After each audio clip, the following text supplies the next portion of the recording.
Saya memahaminya bahwa ya manusia itu tidak membeli benda secara netral gitu. Hmm. Kadang kita membeli makna ya dari barang yang kita beli gitu ya. Hai sahabat TCID, kamu sedang mendengarkan podcast Suar Akademia. Ngobrol seru isu terkini bareng akademisi.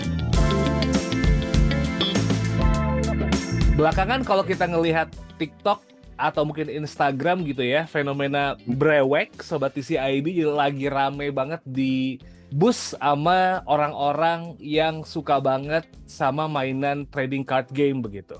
Bisa dilihat beberapa live streamers kayak Winda Basudara atau mungkin Ya, juga kalau lihat di platform Kick ada Robi Pancoro begitu. ya, Mereka ya. melakukan live brewek dan mencari kartu-kartu yang levelnya super rare atau mungkin ultra rare yang konon Nah, kabarnya bisa menjadi investasi di masa depan.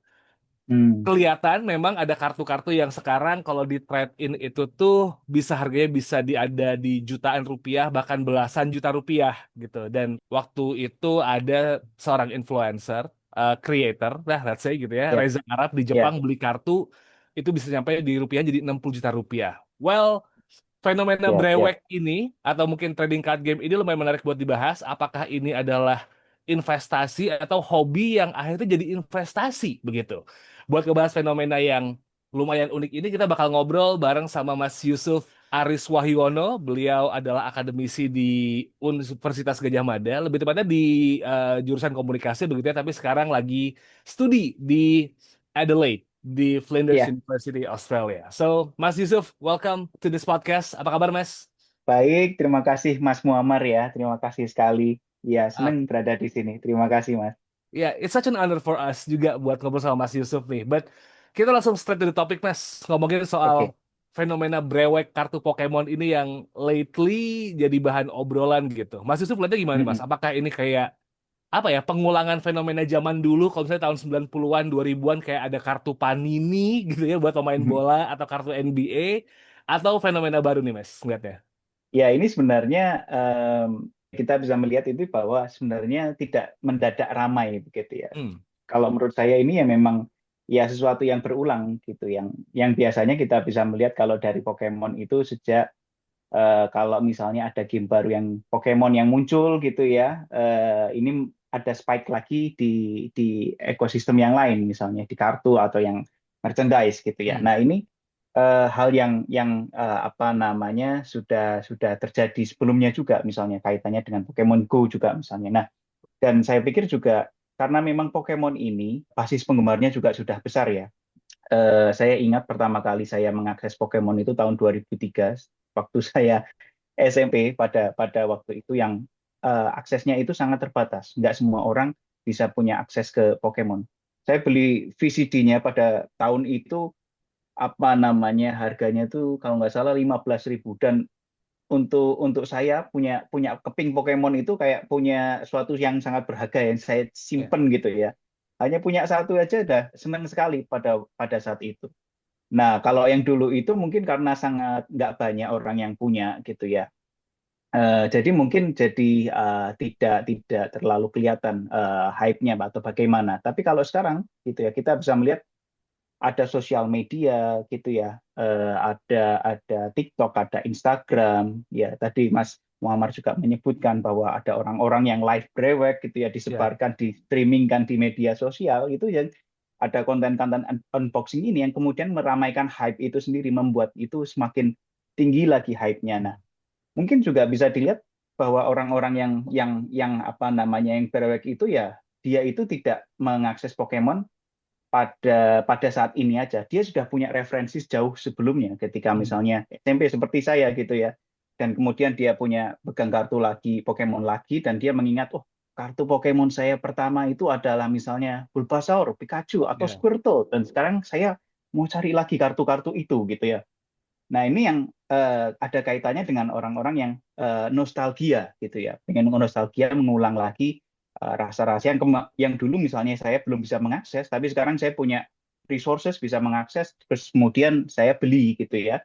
Terus sekarang dibantu lagi ada media sosial dan juga ada terintegrasi dengan marketplace, misalnya ada Tokopedia atau misalnya di Facebook Marketplace gitu ya, dan juga banyak resellernya gitu ya, dan juga ada kelangkaan juga dimainkan di situ yang dan juga sekarang juga tadi disampaikan jadi narasi investasi gitu ya. Betul. Nah ini malah sekarang yang tadinya hanya kartu yang kaitannya dengan memori masa kecil bisa dibilang jadi sekarang malah ada yang bilang ini jadi bisa jadi aset gitu ya. Ini malah Betul. juga jadi menarik ya Mas Muammar gitu. Oke, tapi kalau kita berbicara soal nostalgia begitu ya Mas ya, mungkin Heeh.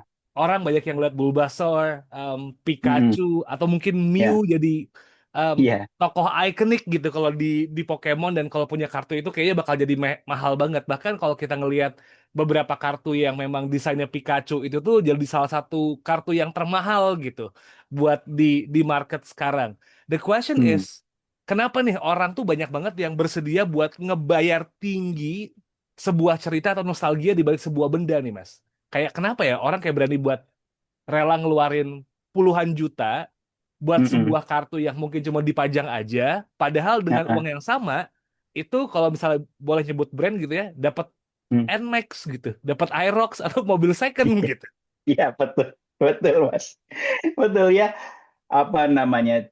Kalau kalau saya sebagai yang melihatnya dari apa namanya industri budaya gitu ya, saya memahaminya bahwa manusia itu tidak membeli benda secara netral gitu. Hmm. Kadang kita ingin juga membeli makna ya dari barang yang ingin kita beli gitu ya.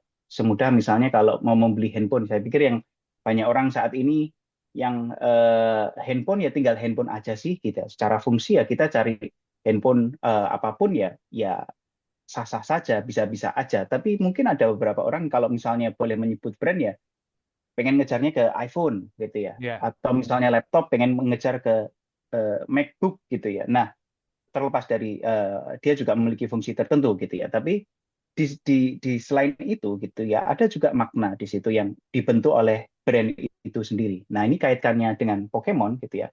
Yang tadi saya jelaskan tadi ada terkait dengan memori gitu ya. hmm, Ini yang orang-orang itu tadi mungkin kalau seperti saya ya rasa memiliki ya yang tidak bisa saya dapatkan waktu dulu dan ketika sekarang saya mendapatkan itu ada rasa yang ingin saya kejar gitu ya. Wah ini saya dulu nggak bisa punya, sekarang saya punya. Nah ini yang ingin saya kejar. Selain itu yang juga saya pikir menjadi menarik itu adalah ketika sudah punya itu adalah menjadi bagian dari komunitas. Dan ini kan sebenarnya juga kartu yang bisa dimainkan, ya, ya, dimainkan dalam berbagai komunitas. Saya di sini ya di Australia ketika studi, saya itu juga membawa kartu main saya, ini namanya Magic the Gathering. hmm, Ini pun juga menjadi medium saya untuk berkomunikasi dengan komunitas lokal di sini. Saya di Indonesia, saya main di komunitas di Yogyakarta gitu ya. Nah, ketika sampai di sini, saya juga mencari komunitas bermain Magic the Gathering yang dicabang di Adelaide gitu. Dan alhamdulillahnya saya ketemu dan bermain bersama mereka dan juga mengetahui apa namanya menjalin komunikasi dan pertemanan juga dengan komunitas lokal di sini gitu ya. Ini juga menjadikan kartu ini tidak hanya sebatas kertas ya, tapi juga sebagai bagian dari identitas, juga kalau kolektor sebagai bagian dari status gitu ya. Dan mungkin ya yang sekarang ini orang melihat ini bagian dari aset atau investasi gitu. Nah, hmm, ya memang secara materi kita bisa melihat ini tuh kayak kertas aja, kertas yang di print gitu ya. Ini apa hmm. sih kertas yang di print? Tapi secara sosial dia bisa menjadi simbol nostalgia, kemudian ada status dan juga identitas. Mungkin ya sebagai kolektor atau sebagai pemain kartu apa Pokemon atau TCG, Trading Card Game gitu, Mas Muhammad. Tapi kalau kita sekarang ngelihat ini jadi gorengan nih, Mas Yusuf, what do you think about this? Karena kayak ada kesan ini bakal jadi kayak apa ya, ngedorong orang-orang buat FOMO dan akhirnya beli gitu. Akan selalu ada fenomena di mana kayak kalau nggak beli ini nggak keren nih. What do you think about this? Ya, ya. Jadi memang gini ya, apa yang di posting di marketplace, di listing marketplace itu mungkin ada yang menganggap bahwa ini langsung, wah ini harga pasar segini gitu ya. Padahal belum tentu itu ada yang beli gitu ya Hmm. di listing harga 100 juta. Ya kalau ada yang beli. Nah ini yang juga kaitannya dengan orang investasi melihat bahwa kalau ketika di listing harga itu di marketplace harganya 100 juta, oh berarti itu kartunya harus 100 juta. Nah, tidak pasti seperti itu. Nah, tergantung apakah ada yang membeli juga enggak dari kartu itu gitu ya. Dan juga orang yang reseller dan juga yang apa bahasanya itu scalper gitu ya. Dia menjadi reseller mengumpulkan stok kartu tertentu gitu ya.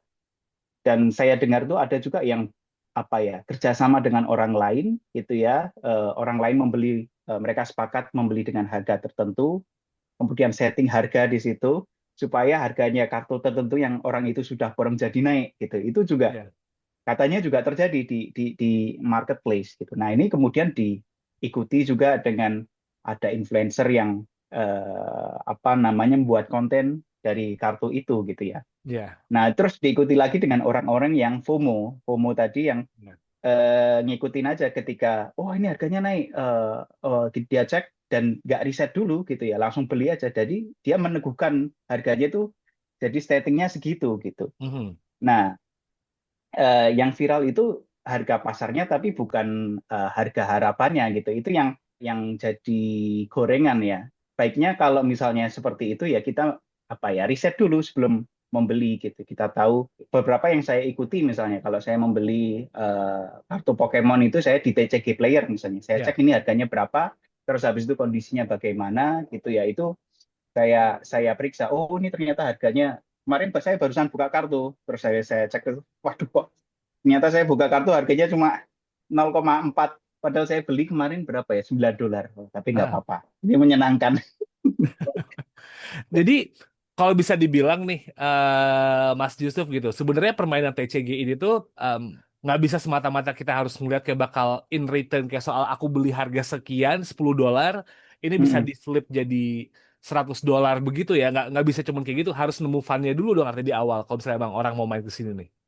Iya, betul Mas. Kalau saya ya, kalau bisa boleh menyarankan teman-teman kalau mau masuk ke komunitas trading card game gitu ya, dicoba menikmati permainannya terlebih dahulu gitu ya. Mhm. Kemudian menjadi bagian dari komunitas. Karena apa? Kalau hanya apa kita membeli berdasarkan value itu, kita menjadi fan yang apa namanya kurang sustain. Jadi kita hanya melihat harga pasar. Oh, kartuku apa namanya aku beli dengan harga segini, harapannya naik. Tapi kalau ketika nggak sesuai dengan ekspektasi kita, harganya burst, kita kemudian jadi kecewa, malah jadi nggak apa namanya nggak main lagi gitu ya. Tapi Iya. kalau beda kalau kita apa ya namanya mainnya karena senang gitu, karena kita apa menikmati permainannya misalnya. Nah, kalau saya sendiri secara personal menikmati dari permainannya, saya merasakan oh ini dinamikanya seperti ini. Dan ini ya Mas ya, kalau misalnya di Magic the Gathering itu pun ada filosofinya, sangat Iya. mendalam, ada ceritanya, ada narasinya, ada storyline-nya, itu sangat kaya gitu ya. Dan itu bisa saja menjadi masuk ke ranah yang lain dalam Mhm. koleksi gitu ya. Saya tahu beberapa teman saya itu yang dia itu mengoleksi kartu basisnya dari antara dia itu suka misalnya dari karakternya yang di dalam situ atau dari artisnya yang membuat seni itu gitu ya. Saya pikir ini pun juga sama di Pokemon. Jadi ada artnya yang dibuat oleh artis tertentu dan dia mengumpulkan koleksi dari situ dan membuat deck basisnya dari apa namanya seniman itu. Nah, ini pun juga apa namanya menjadikan proses mengoleksi itu lebih menyenangkan daripada kita hanya melihat berdasarkan valuasi nilai atau aset itu. Nah, saya pikir itu malah lebih baik jadi nilai bonus aja. Kalau Nice. naiknya naik ya syukur, kalau misalnya enggak ya kita tetap menikmati permainannya atau menikmati mengoleksi kartu itu sendiri. Begitu Mas Muhammad. Menarik. Nah, biasanya nih kalau udah ada mulai fenomena yang burst dan berhubungan sama uang gitu ya Mas Yusuf ya, Mm-mm. pemerintah suka nih buat masuk gitu dan ada wacana bahwa Kementerian Perdagangan juga bakal Ya masuk betul. ke fenomena kartu Pokemon ini. Mm-mm. Menurut Mas Yusuf, hadirnya negara dalam fenomena ini bakal jadi hal yang baik atau enggak gitu? Karena kan bisa jadi hal yang baik karena dapetin kartu jadi lebih gampang, ada Pokemon Ya, Store, maybe it's a good news, tapi jadi ya. bad newsnya adalah lebih mahal gitu, kolektor jadi ribet. Mas Yusuf lihatnya gimana ketika akhirnya pemerintah masuk lewat Menteri Perdagangan ini, Mas? Ya, kalau menurut saya ya, negara itu kalau ketika orang itu mengoleksi atau bermain dengan kartu Pokemon, ini tidak perlu diatur secara berlebihan gitu ya. Orang mau koleksi kartu, mau bermain game kartu, atau mau ikut komunitas, itu wajar aja sebagai bagian dari budaya populer. Tapi ada hal lain ya, kalau yang tadi disampaikan Mas Muammar, ketika orang semakin banyak main gitu ya, terus kemudian ada juga nanti kartu Pokemon kan sekarang juga nih banyak ada kartu palsunya ya. Ya, Nah, ada juga penipuan, mengingat tadi yang disampaikan Mas Muammar, harganya bisa fantastis gitu ya. Ada penipuan, terus harga-harga yang menyesatkan. Nah, di sini saya pikir pemerintah perlu masuk di aspek perlindungan konsumen gitu ya, yang oke. melindungi konsumen ketika transaksi gitu ya, melindungi para pemain ini dari penipuan atau misalnya ada barang-barang palsu. Nah, saya pikir pemerintah bisa masuk di sini gitu ya, untuk yang melindungi aspeknya, untuk melindungi konsumen gitu, saya pikir Mas Muammar. Oke. Nah, Mas, kita balik ke soal permainan kartu ini. Mm-mm. Sebenarnya kan tren ini tuh tren yang sudah pernah kita lihat sebelumnya ya. Eh, Ya, di tahun 90-an akhir, 2000-an awal, mm, dulu kartu NBA itu ya, kayaknya buat buat anak muda pada saat itu jadi kayak rame banget gitu. Eh, ya, eh, mendapatkan kartu Michael Jordan atau Vince Carter jadi kayak lumayan mahal pada saat ya itu. betul Mas. Eh, terus Dennis Rodman gitu ya. Dennis Rodman tuh kayaknya bakal seru banget kalau emang megang kartu itu. Ya, Saya kurang ingat gitu di episode Piala Dunia yang tahun 2022 atau 2018 gitu, mm, em, punya kartu Messi atau Ronaldo juga pada saat itu harganya tinggi banget. Dan ini akhirnya ya, sekarang muncul dengan Pokemon gitu. Kalau di 2000-an awal mungkin juga sempat ada kartu Yu-Gi-Oh gitu kali ya, kalau misalnya kita ngomong betul, fenomenanya ini nih gitu. betul.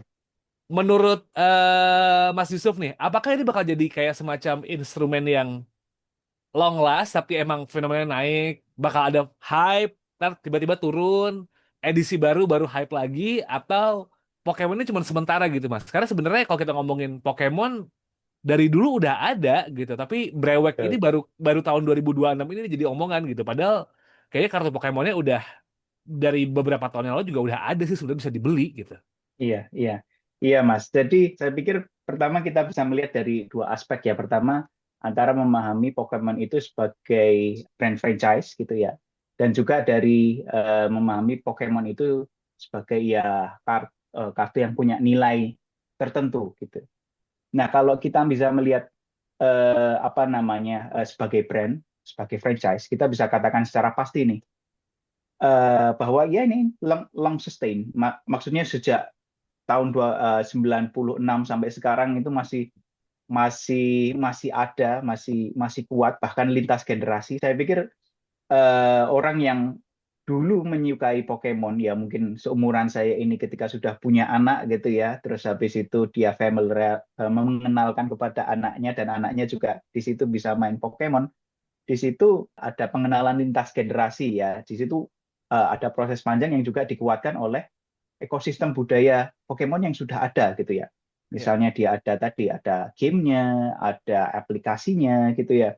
Terus habis itu ada animenya, terus habis itu ada turnamennya. Nah ini turnamen Pokemon internasional pun juga juga juga ada komunitasnya secara global juga ada gitu ya. Nah ini kalau di sini kita bisa katakan bahwa ini adalah long last gitu ya. Secara ekosistem budayanya sangat kuat. Bahkan saya pikir saya itu pernah punya pengalaman naik pesawat secara tidak sengaja ya dari Bali ke Jakarta dan tidak menyadari bahwa di pesawat yang saya naiki itu ternyata adalah pesawat Pikachu. Oke, Jadi ketika liverynya naik ya. pesawat itu, iya. Ya. Jadi ketika naik pesawat itu tiba-tiba oleh pramugarinya diberi kartu Pokemon. Pokemon Pikachu berbaju batik. Saya Oke. masih ingat itu. Pikachu berbaju batik. Wah, ini kartu. Artinya secara brand dia bahkan bekerja sama dengan brand di Indonesia dengan brand Garuda ya pada saat itu. Dan saya ingat ya di Yogyakarta dia pun buat event itu 3 lantai di Hartono Mall. Hmm. Lantai 1 itu untuk penjualan merchandise, lantai 2 pengenalan bermain, ya lantai 3 itu saya agak lupa untuk apa, tapi dia menggunakan 3 lantai. Artinya secara resources mereka besar sekali untuk mengukuhkan ekosistem apa namanya budayanya atau permainan dari Ya. Pokemon itu sendiri. Gitu. Cuma kalau harga kartu, nah ini yang saya pikir sangat sulit diprediksi ya apakah dia long last atau akanlah naik turun mengikuti hype karena ini ada banyak variabel ya yang bisa menentukan ya. Hype-nya apakah akan tetap ada atau tidak, kemudian terkait dengan kelangkaannya bagaimana, kondisi pasarnya kayak gimana. Ini saya pikir susah untuk diprediksi. Hanya saja kalau kita melihat secara ekosistem budaya yang sudah mapan, mestinya dia bisa menginduk ke situ, bisa mungkin bisa jadi untuk antara menengah atau antara pendek menengah, mungkin bisa katakan bahwa dia akan ada begitu, Mas Muammar. Jadi secara brand mungkin bisa dibilang sustain aja ya Mas ya, karena udah ngelewatin kayak Iya, more than 30 years gitu. betul, Tapi kalau Mas. untuk kartu sih mungkin harus lebih Atau berhati-hati harga, lagi. Heeh. betul, betul, betul, Mas Muammar. Oke, so pertanyaan yang paling pamungkas yang mungkin buat orang-orang menanyakan hal yang sama nih Mas. Bisa nggak kita Mm-mm. nyebut kartu ini jadi investasi Mas? Apakah cuma jadi kayak investasi? Iya, tapi investasi sosial karena punya teman baru atau kayak ini waktu yang tepat untuk bisa dapat cuan dengan momentum yang tepat gitu Mas Yusuf.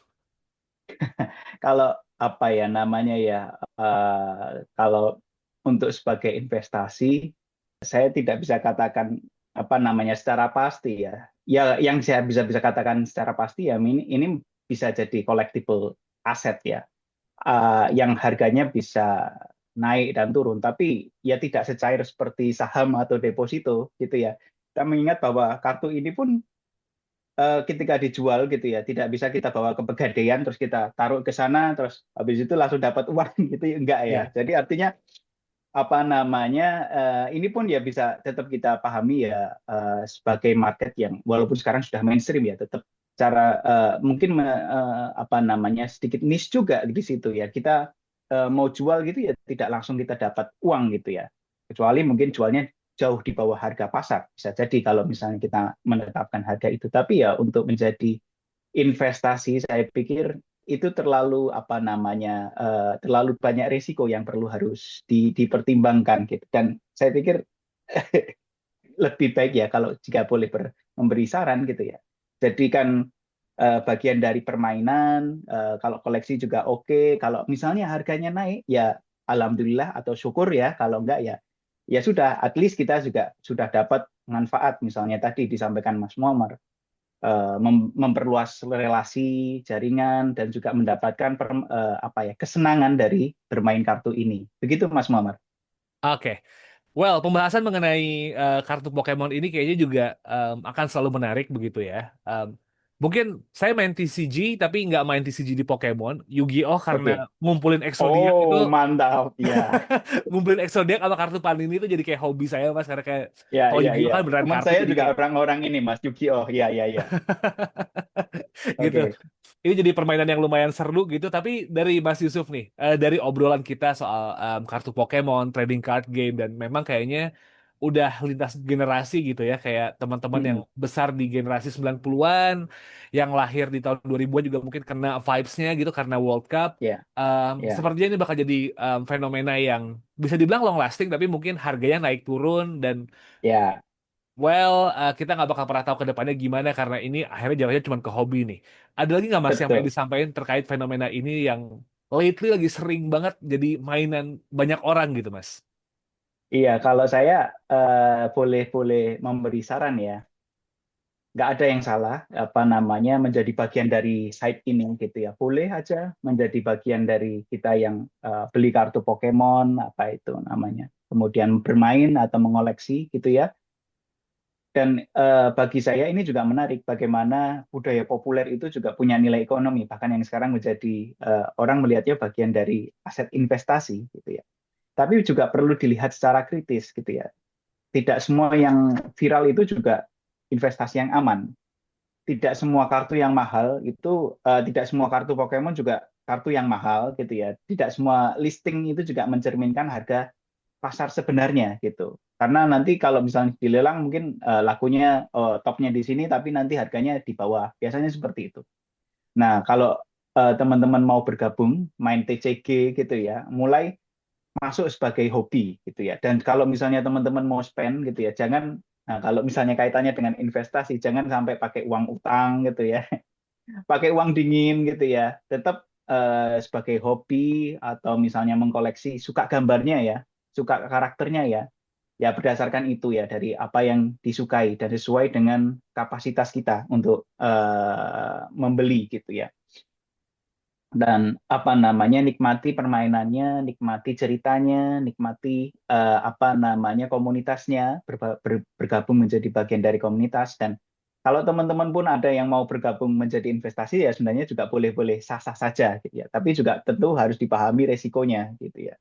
Karena banyak-banyak variabel di situ yang apa namanya, tidak harus benar-benar orang yang sudah masuk ke dalam dan bisa memahami trennya tentang satu kartu itu naik turunnya bagaimana. Itu biasanya kalau orang sudah di dalam ya. Kalau saya melihat dari kartu misalnya yang saya mainkan secara intens itu Magic the Gathering, saya bisa menjadi tahu, oh ini kartu ini bakalan naik. Tapi karena dasar pengalaman saya ketika bermain, karena bermain dia punya pengaruh yang besar dalam apa ya, proses permainan. Jadi kita bisa melogika, oh kartu ini bakalan naik nih kayaknya nih, atau punya efek ke depannya, makanya harganya naik. Nah, itu proses yang panjang yang bisa saya dapatkan ketika saya join lama menjadi bagian dari komunitas, yang sudah lama menjadi bagian dari hobi.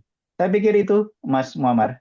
Ya, intinya jangan sampai benda yang di awal diciptakan buat seru-seruan, tapi akhirnya hilang fun-nya gitu ya Mas Yusuf ya. Jadi kita malah fokusnya ke return, padahal kayak it's supposed to be fun gitu. Bukan Ya, jadi hal betul. yang sifatnya ribet gitu. Betul, Mas Muammar. Oke. Ya, Kalau gitu Mas Yusuf, thank you so much for the time buat ngobrol kali ini. my Sangat pleasure. menyenangkan membahas Ya, hal-hal yang dekat sama kehidupan sehari-hari, bahkan juga mengoleksi barang yang kita omongin begitu ya. Dan jangan lupa sama iya ini TCID buat ada yang siap dibuka brewek juga abis kayaknya. ini, Mas. Iya, Jangan lupa juga Sobat Isi ID, Mas Yusuf Aris Wayono juga habis ngomongin soal hal yang menarik juga, yaitu soal carut-marutnya IGRS gitu. Karena, well, main game seru, tapi IGRS sempat rame gitu ya. Artikelnya betul. Mas Yusuf menarik banget buat dibaca, langsung cek di website kami, di theconversation.com/id, tinggal ketik IGRS gitu. Tulisannya Mas Yusuf langsung pop up di salah satu yang paling atas. Dan jangan lupa juga buat ngecek sosial media kami di @theconversationidn. Kami ada di Instagram, Facebook, X, dan juga ada di TikTok. Dan follow Suara Akademia di Spotify dan juga Apple Podcast ya Sobat TCID. Saya Muhammad Syarif signing out. I'll see you on next episode. Have a nice day and wassalamualaikum. Kamu telah mendengarkan podcast Suara Akademia. Ngobrol seru isu terkini bareng akademisi.